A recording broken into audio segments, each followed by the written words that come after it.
মাহমুদুল্লাহ রিয়াদের সামনে সুযোগ আবারও নায়ক হওয়ার। ব্যাট হাতে স্রোতের বিপরীতে তাওহিদ হৃদয়ের লড়াকু ইনিংস।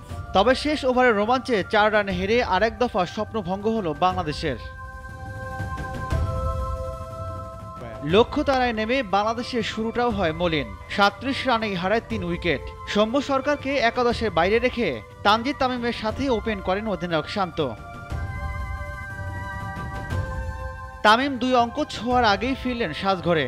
একই পরিণতি লিটন দাস ও সাকিব আল হাসানের। ক্রিজের টিকেও বেশি দূর যেতে পারেননি শান্ত। 50 রানেই নেই টাইগারদের 4 উইকেট। সেখান থেকে মাহমুদুল্লাহ রিয়াদ ও তাওহিদ হৃদয় মিলে বাংলাদেশকে দেখায় পথ। রিয়াদকে একপাশে রেখে সুযোগ পেলেই বাউন্ডারি হাঁকিয়েছেন হৃদয়, কিন্তু 18তম ওভারে রাবাদার বলে হৃদয় আউট হলে ভাঙে জুটি। তার আগে নামের পাশে 34 বলে 37 রান। হৃদয়ের বিদায়ের পর চেষ্টা করেছেন রিয়াদ, কিন্তু এবার আর নায়ক হওয়া সম্ভব হল না তার। বাংলাদেশ থেমেছে 107 রানে।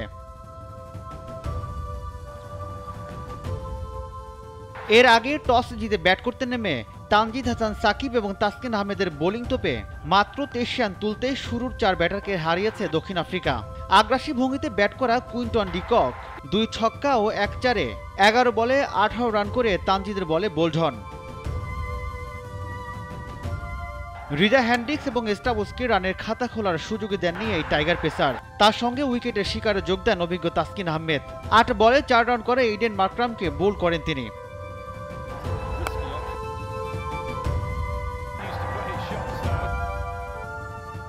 পাওয়ার প্লেতে 4 উইকেট হারালেও নাসাউয়ের কঠিন পিচও যেন বেশিক্ষণ চাপে রাখতে পারেননি প্রোটিয়াদের। 5ম উইকেটে হাল ধরে দলকে খাদের কিনারা থেকে তুলে আনেন হেনরি ক্লাসেন এবং ডেভিড মিলার।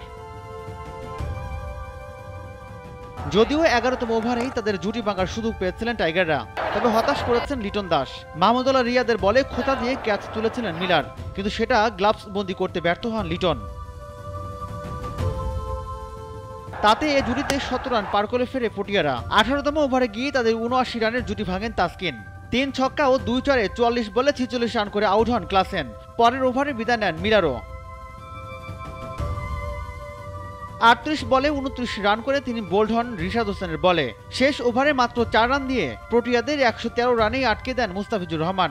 বল হাতে তানজিদ 3টি এবং তাসকিন নেন 2টি করে উইকেট। রাজীবুল ইসলাম, নাগরিক।